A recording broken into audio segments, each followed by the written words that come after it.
Unveiling the Secrets of Blackwell's Insane Asylum. Nellie Bly's Undercover Mission. I have never written a word that did not come from my heart. I never shall. In 1887, to prove her worth as a female journalist, Nellie Bly feigned insanity to report on the conditions inside Blackwell's mental asylum in New York City. The book she wrote of her experience, 10 Days in a Madhouse, became a critical point in the history of mental health by raising public awareness and increasing funding, which led to a positive change in our society and culture towards modern psychiatric facilities and mental health resources. Historically, the mentally ill have always been highly stigmatized by the general public. Throughout the late 19th century in the Western world, those deemed mentally ill were believed incurable and often sentenced to lifelong imprisonment in an insane asylum.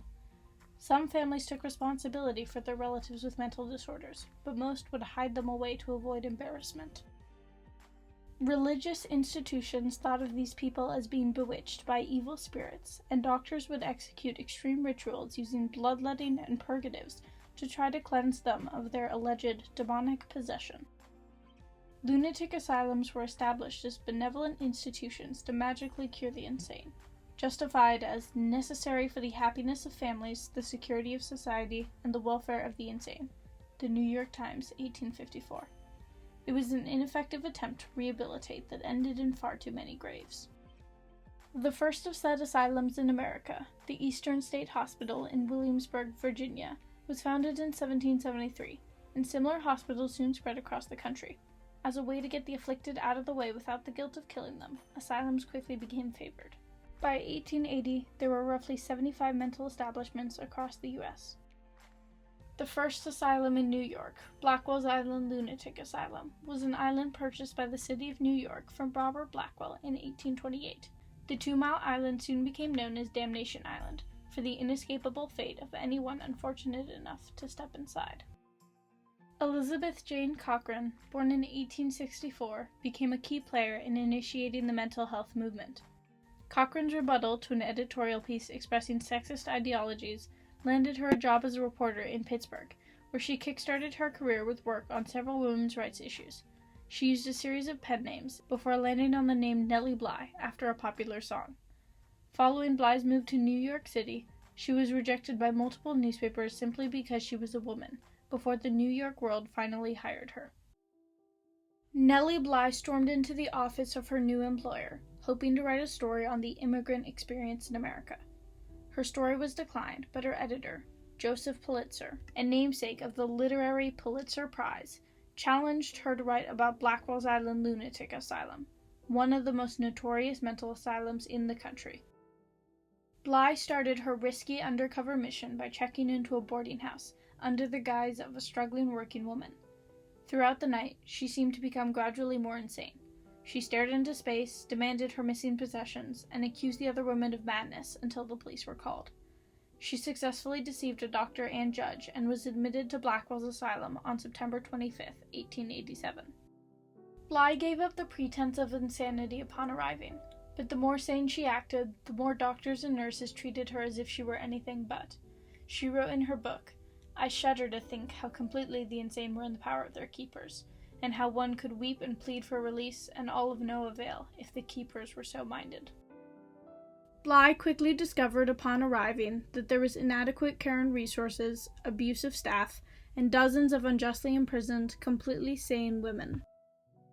Blackwell's Asylum housed 1,600 women, and only 16 doctors. Rooms meant for one held 5 to 6 women. The daily life was intolerable. Take a perfectly sane and healthy woman, shut her up and make her sit from 6 a.m. until 8 p.m. on straight back benches, and see how long it will take to make her insane, Bly wrote in her book. Asylums often had outbreaks of diseases, including cholera, tuberculosis, and typhus, which together killed hundreds of patients and staff. Stacy Horn, a historical expert on Blackwell's Island Asylum, wrote, "To keep costs down, it became almost a mission to see how little they could spend and still keep the inmates alive." The women in the asylum were subjected to horrendous abuse, including sexual harassment, choking, and beatings. Many of the nurses were convicted felons, hired to save money. An instance Bly reported on was of a young girl who was beaten and thrown naked in a cold bath before finally being returned to her bed. She was dead before the sun fully rose the next day. Yet another horrific cruelty Nellie Bly witnessed while undercover was something called the rope. The most violent women on the island were fastened to a long cable rope around their waists and forced to walk, whilst many of the women sobbed or yelled. Bly described them as the most miserable collection of humanity I had ever seen. The nurses also injected patients with ungodly amounts of morphine and chloral. Bly wrote, "I have seen the patients wild for water from the effects of the drugs, and the nurses would refuse it to them." Though some of the women were mentally ill, many were unrightfully imprisoned. Some of the acceptable reasons to admit someone to an asylum included laziness, jealousy, novel reading, political excitement, annulment, and many other absurd justifications for imprisonment. Many of the inmates were also immigrants, trapped in a law system in which they were unable to communicate with law enforcement because of the language barrier. As Nellie Bly remarked, they were confined most probably for life behind asylum bars, without even being told in their language the why and wherefore. "The insane asylum on Blackwell's Island is a human rat trap," Bly said. "It is easy to get in, but once there, it is impossible to get out." From sickness, maltreatment, and a life lived in pain, the women died in masses, with no friends or family able to claim their bodies. Buried in unmarked graves, they were outcasts in both life and death, forgotten by all the world. Bly endured the horrid conditions the asylum offered for 10 days, until officials of the New York World orchestrated her release, and she was able to begin writing down her experiences to publish in the newspaper, which was later made into a book. She had escaped, but few other women would ever exit those gates. Bly remarked in her newspaper article, "I left the women in their living grave." A month after Bly published her exposé book, the asylum was inspected by the court to analyze whether her claims were correct. But to the dismay of Bly, the staff had been tipped off about the inspection.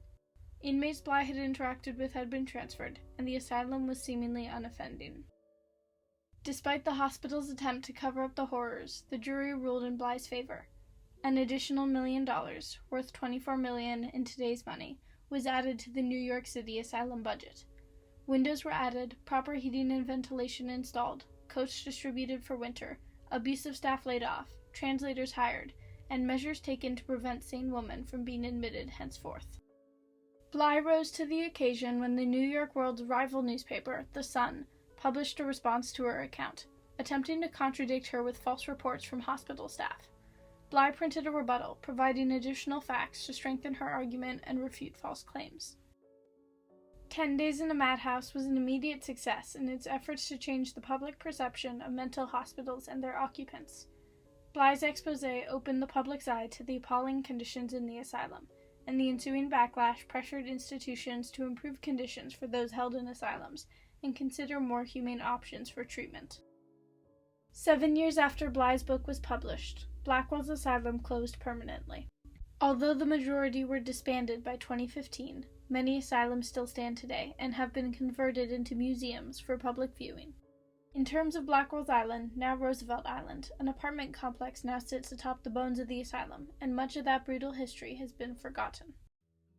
Bly's work inside Blackwell's lunatic asylum and her subsequent book compelled governments to rethink the idea of mental asylums as a whole and contributed to their eventual discontinuation. Bly paved the way for other female journalists to escape the women's section of newspapers and became known as the mother of investigative journalism. 10 Days in a Madhouse bestowed Bly with a place as one of the most well-known journalists in the country. She continued to write regular articles uncovering conspiracies, unfair working conditions, and illicit dealings. Susan Rosenthal, president of the Roosevelt Island Operating Corps, said of Bly, "She was an extraordinary woman." Bly instigated the fight for mental health in the 19th century, launching others into action with the proof she brought into the public eye of the discriminatory and ghastly treatment the mentally ill received. Nonetheless, although conditions have substantially improved since Bly's time, serious problems remain. The struggle for mental health equity is ongoing, and negative stigma continues to impact the progress. Even now, modern psychiatric hospitals face scrutiny around issues of quality, safety, and patient autonomy. Could I pass a week in the insane ward at Blackwell's Island? I said I could and I would, and I did.